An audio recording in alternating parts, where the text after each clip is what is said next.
Hello and welcome to this special program by the Government of Guyana.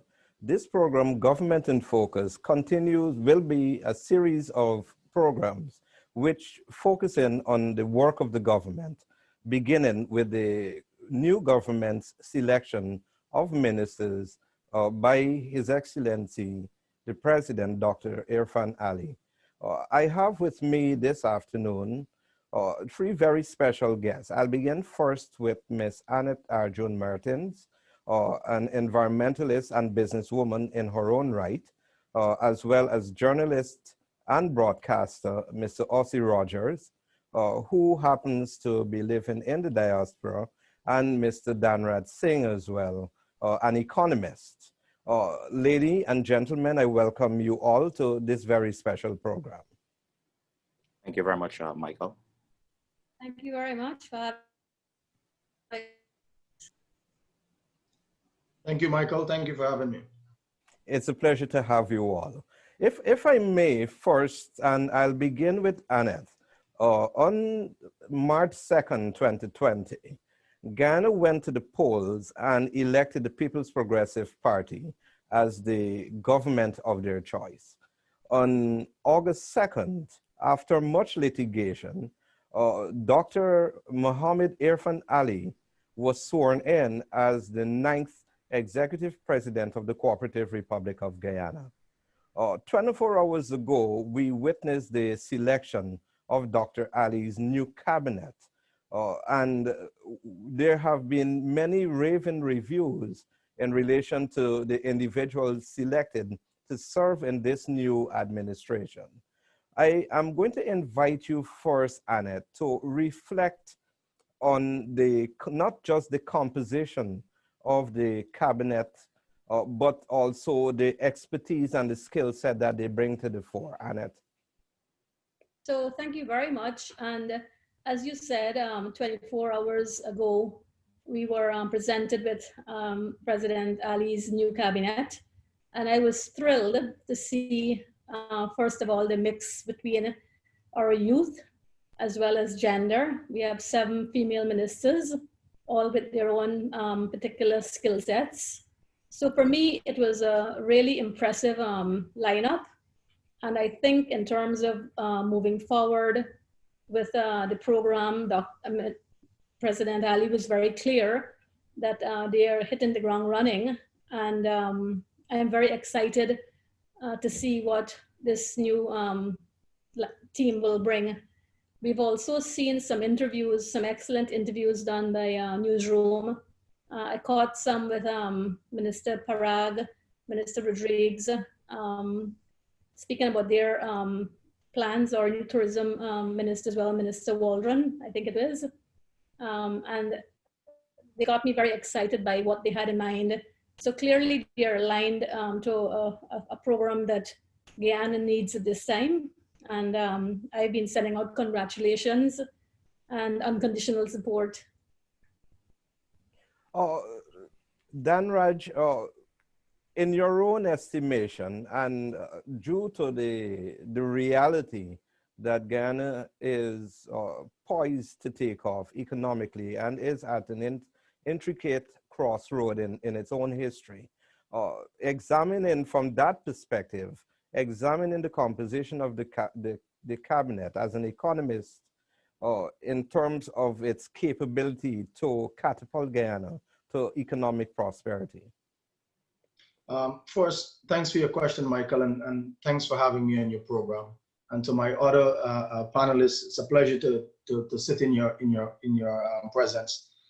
My first impression of the cabinet was I was left in awe. And I was left in awe because I think for all of history, you know, you grow up in society and you're being told that the future belongs to the youth, the future belongs to the next generation. And what you saw in the cabinet, you could not help but to see that the cabinet reflects precisely that. It brought people from both generations. It brought people with lots of experiential knowledge, and it brought people who has an appetite for change, who has an appetite for innovation, who has an appetite for new thinking. So you're mixing, there was an excellent mixture in my point of view. And Annette mentioned some of them, and I would just like to highlight a couple of things. You saw a good mixture between, like I said, with experiential knowledge and persons who have training, professional training, and they're more forward thinking and thinking ahead and can bring some new ideas into the mix. You saw a good mixture of male and female. You saw a good mixture of racial diversity in the cabinet. And you also saw persons and individuals who have had experience in the government sector and persons who are coming from all other sectors in the economy. And when you have all those skills and experience fusing together on a single team, you're bound to perform well. I mean, the odds are in your favor. It's a good thing. It's an excellent cabinet in my view.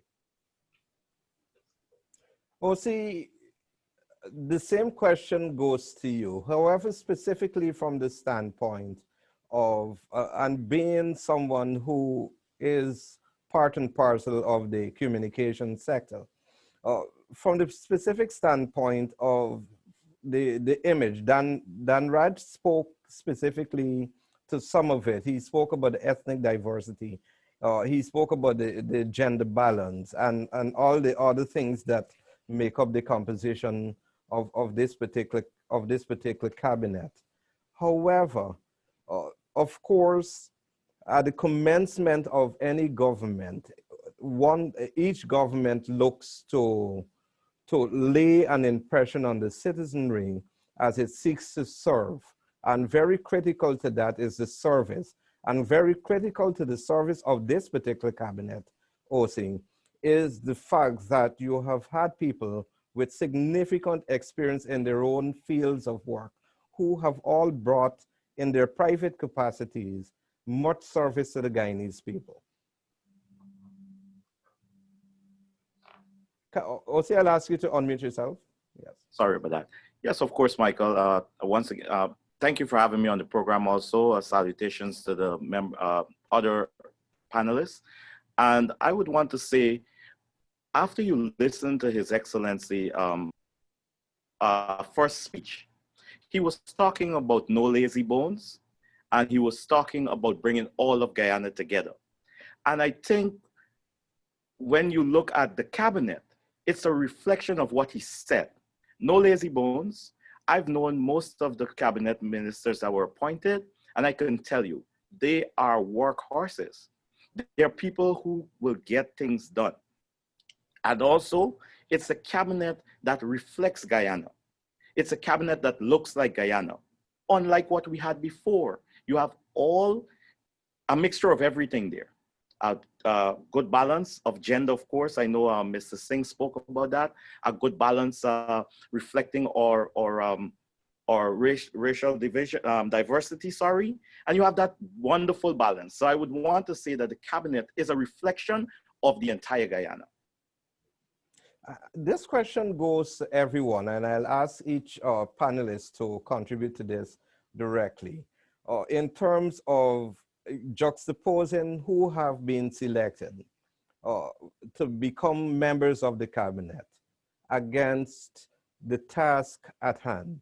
And if I may insert my own impression, on Monday, for example, immediately less than 24 hours after being sworn in as the 9th executive president, Dr. Irfaan Ali, His Excellency Dr. Irfaan Ali, went straight to work. I am aware he met with the staff of his office, and also he would have had a number of meetings. OC, you spoke to what has not been before, a number of meetings with several key stakeholders in the Guyanese society, COVID-19 task force, joint services, diplomatic community, permanent secretaries, and the business community, and the list goes on. What are with the expectation of such energy, youth, diversity, and experience in the cabinets? Let's speak to the task at hand in terms of what are your expectations for Guyana in the initial days? Anyone, this question goes to anyone. Well, if I could go first, to just also add that in the interviews that I would have seen in the very short period, it was very clear that a lot of these new ministers had very good relationships with the rest of their colleagues, including the elders. And that augurs well, because undoubtedly they would have that tremendous support from the elders in the cabinet who would have served successive terms. And also, it was very clear that a lot of the junior ministers have very sound legal and other backgrounds as well. So with their ministries and their permanent secretaries there to give them, all of the background support, I think they're on to a very good start. Ms. Rodriguez herself spoke about bringing her private sector culture and applying it in the public sector, which is very results oriented.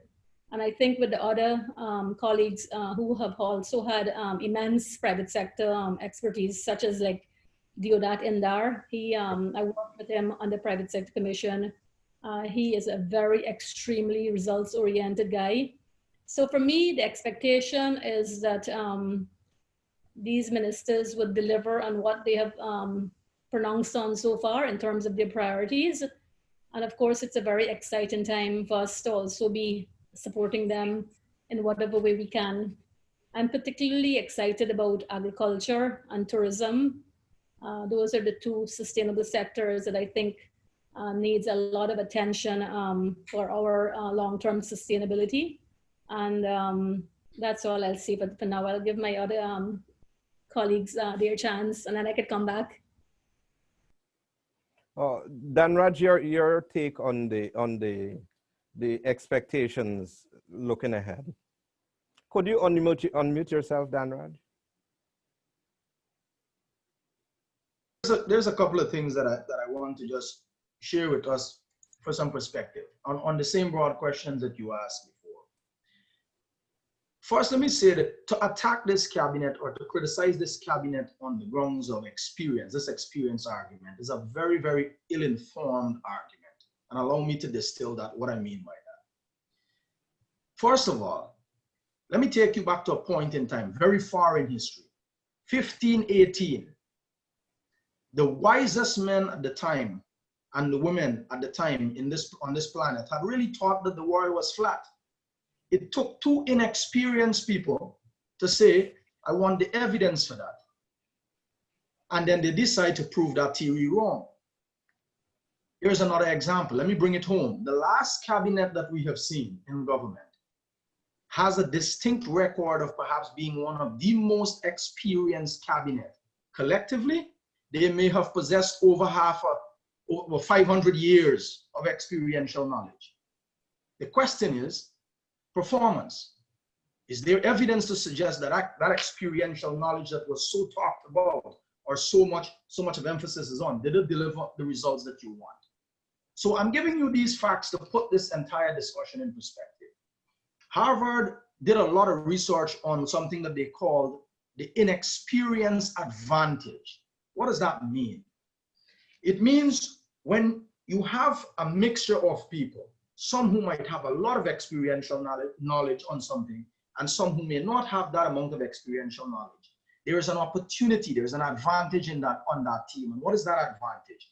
It means if you come from a time or a period where the history or the experience to which you were privy to had a lot of bottlenecks, our society has changed significantly from that time, technology would have changed the world in a completely different way, you may actually find that much of the experience that some people have are a debilitating factor and not necessarily an enabling one. So people who might say, look, you have a young set of people there who don't have experience in this or in that, clearly doesn't understand the many different sides of this discussion. The last thing that I want to say about this is, look, experience is only one ingredient in delivering performance and success. You have to have formal education, you have to have informal education. Experiential education is certainly one of them. You have to have an ability to learn and open and listen to others and professional ideas and inputs. You certainly want to have people with an ambition that is going to drive change and bring new thinking on board. You also want to have people with honesty and integrity. At the end of the day, you're serving the public. And when you honestly look at this cabinet, you see those values that I just laid out come to life. And I would be lying to you if I tell you that is not genuinely how I feel. Allow me to say one thing more. Annette mentioned and touched on this before. You do not have to be the carrier of experiential knowledge. The question is, do you have access to it? And in that regard, if you look at the cabinet and the mixture that you have there, you have people with very good track record of experience and knowledge of how to run a government and how to run ministries and how to run departments. And as Annette mentioned, these individuals who are now coming on board with all the skills and the knowledge that they have access to these individuals' experience. They will make full use of it. So again, you have to put this in perspective and see this as an entire ecosystem of talent, experience, drive, a quest for wanting to do things differently. You have to put that and treat the ecosystem, evaluate the ecosystem, and not just an individual or any one person. It's a very important point you raised, Dan Raj, because it also comes down to the whole notion of, and I'm going to bring you in on this issue very shortly, OC. So I beg your indulgence on this issue, because critical to performance also is the whole notion of relevance of skill set, and whether the skill set that you bring to, we've heard old people saying, square pegs in round holes. And that, in essence, sums up what is important and the whole notion of relevance to specific positions. I personally have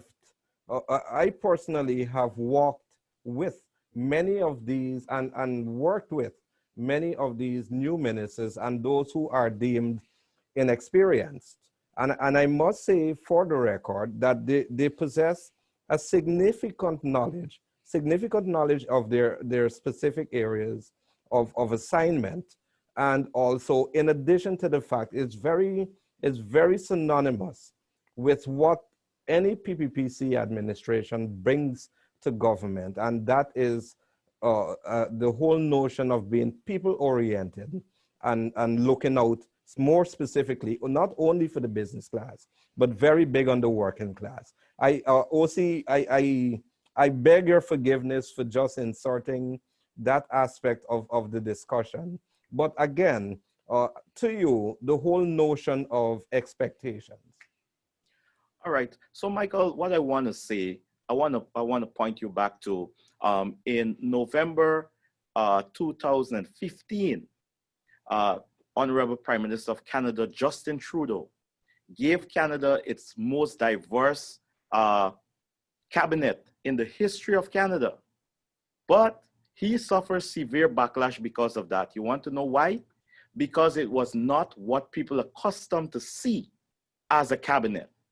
However, those persons that Justin Trudeau selected, Honorable Prime Minister of Canada, that he selected, it was the cabinet that was able to deliver the most goods in any term, any prime ministerial term for the country. There were significant policy changes. And I would want to bring it back home. In 1992, when Cheddi Jagan formed Guyana's first cabinet, he received a lot of flack too, but it was those people that the naysayers were saying that was inexperienced, unintelligent, and every other thing that they attached to Cheddi Jagan's first cabinet. It was those same cabinet ministers that rebuilt Guyana from scratch. Every sector in Guyana was down and not performing. And it was those same ministers from foreign trade to education to agriculture, those same ministers. Why? Because the PPP is not about a person, but it's about a team. And Dr. Irfaan Ali has spoken about the teamwork. So we're not focusing mainly on one person, because I know that's not how the party operates. It's a team. Everybody's, when one person is maybe have a little issue in their area, there will be a team to support them to get the agenda of the government on foot or on track. Thank you, OC. I want to bring to the fore the issue and have some discussions on the issue of qualifications, because it has coming to some question by naysayers and critics of the new cabinet. But just a brief housekeeping matter. I want to remind our viewers, from time to time, you may have to remind a contributor that they might be muted because of the novel coronavirus. We are doing this program remotely. We are all in 4 different locations. Mr. Danrad Singh and O.C. Rogers, they are both out of Guyana, actually. So, and we are, because of that, we are entirely and completely dependent on the quality of internet service. And also, we have to ensure that we bring you as good a quality program as possible. So sometimes we are made to mute our audio. Moving on, the issue of qualifications have been called into question. It is a very intricate and important component, ingredient to successful management. And Danraj, I'm going to begin with you on this particular issue. I believe, however, in my own view, when you look at the composition of this new cabinet, in my own view, it is an unjust comment, Danraj. And I think, Michael, that is putting it very liberally and mildly to say that it is unjust. Again, you know, I'm trained as an economist. I'm wearing a suit, my friend. I have to behave myself. you know, I'm trained to always look at evidence when I speak on issue. And so I will have no more of a response than to go back again to the evidence. When you look at the cabinet and look at the qualifications of people, you have people who have the highest form of certification possible in finance. You have people who have master's degree at management level, economics level. You have people who are trained professional lawyers. And again, setting experiential knowledge aside, looking at purely formal education. You have people with bachelor's, master's, PhD degrees. I mean, seriously, what more do you want? Are we a better cabinet would have looked like what? What exactly? Would have a cabinet with 16 PhDs? Guess what? I can show you now professionals who have worked with some people even who have PhDs and said they're the most difficult people to work with, simply because they have lost a lot of touch of hands-on and what goes on the ground. So this whole idea about qualification, again, be honest with the people who you're commenting on, be honest with the Guyanese public, and look at and evaluate the people and for what it is. You have genuinely qualified people on that cabinet. And like I said, you have people who are in formal education, way much more qualified than some, but that's where a team comes in. This is not going to operate with one person. I'll give you an example. I worked with Colin Kroll in the past. This is a professional who I've seen this man sit behind of a desk and make decisions with 10 region issues and the phone ringing in every 15 minutes on another matter that needs to be answered yesterday, not today. But he sat there till 8 in the night and will tell me, okay, is this something that I can put on hold? What do you think about this? He is engaging people while he's making decisions. So if having somebody like that and having somebody who's a trained manager can get the job done, that's what you want. I think Ossie mentioned earlier about getting square pegs in round hole. The worst thing you would want is to have somebody there who have 16 different degrees in all different highest from all the different schools, but they don't fit the job that you're giving them to do. So I would come back and rest my comment with the fact that when you look, even if you want to assess this team on pure academic qualification, it has passed the litmus test with true colors. And like, again, I am pretty confident that that team will deliver, especially given that the president has reiterated the focus ought to be deliverables, has to be output, it has to be performance. Annette, how do you weigh the issue of qualifications especially if you juxtapose the whole notion of performance versus qualifications. Qualifications, as I said, a very important ingredient to the successful execution of any government. But do you think some comments have been just in this regard? You know, the reality is the last 5 months, or I should say, the last year and a half has been so, you know, divisive. I don't think that, you know, people have gotten over the fact that, look, you know, we have to move forward and we have to stop being so negative. So that some of these ministers would have already been attacked. I haven't really seen the actual specifics or the details, but what I can say is that undoubtedly, this new cabinet, they have a very impressive um, professional and technical background.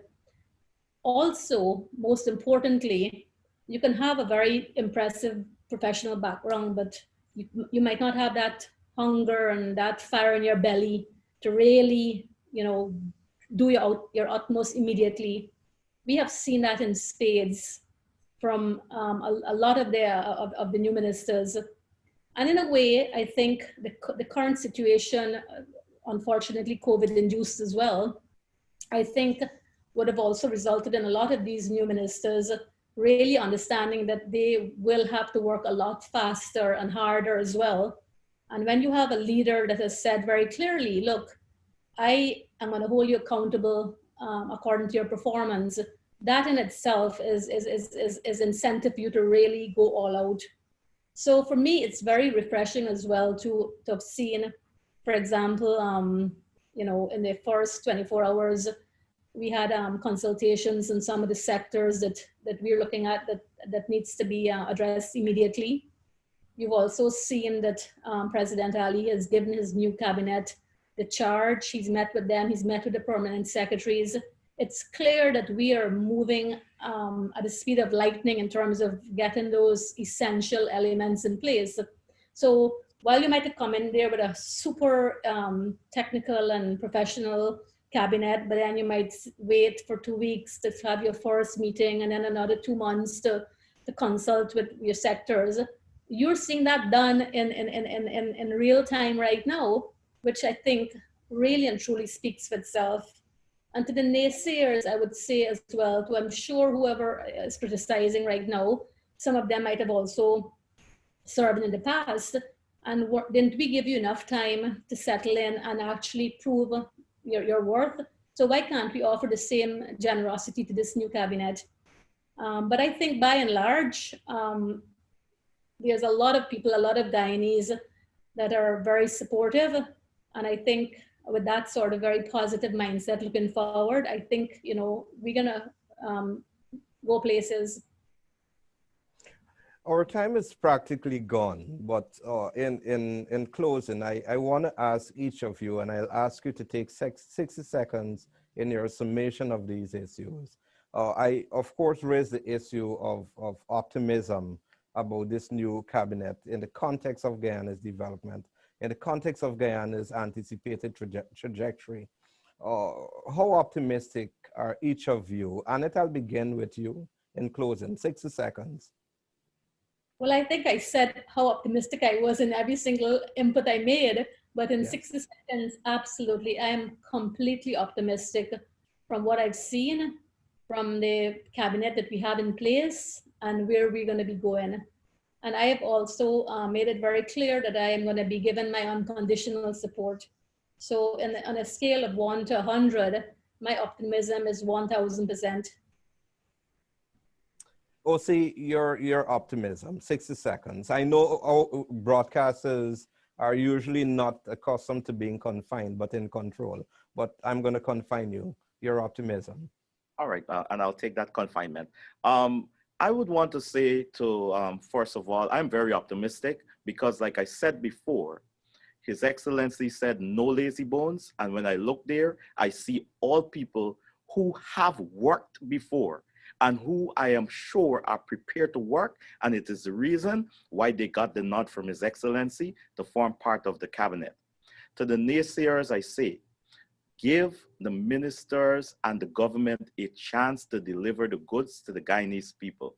His Excellency has chosen the persons he thinks are best fit in their sectors to deliver the goods, and I'm asking Guyanese to give the people a chance, and I am sure that with the ministers and their team and His Excellency and everyone else that is in this rebuilding effort, I'm pretty sure that our nation is destined for good things again. They have got to start to build again from the scratch, and I know that they are confident, I'm confident, sorry, that they are going to get that job done. So I'm very optimistic, and I welcome this cabinet and welcome His Excellency's choice and look forward to the rebuilding of Guyana for every single Guyanese. Thank you. Dan Raj. Michael, I don't, to the people who are criticizing, my message is simple. It is, criticisms are important. It's necessary for having healthy public discourse. So I'm not just going to shun these individuals and say, well, you're criticizing, you don't have to criticize. Yes, but at the same time, the standard ought to be informed criticisms and well, thought out criticisms. And I think in that regard, the criticisms that we have seen of the cabinet have failed that litmus test. What I would leave with people is to say this.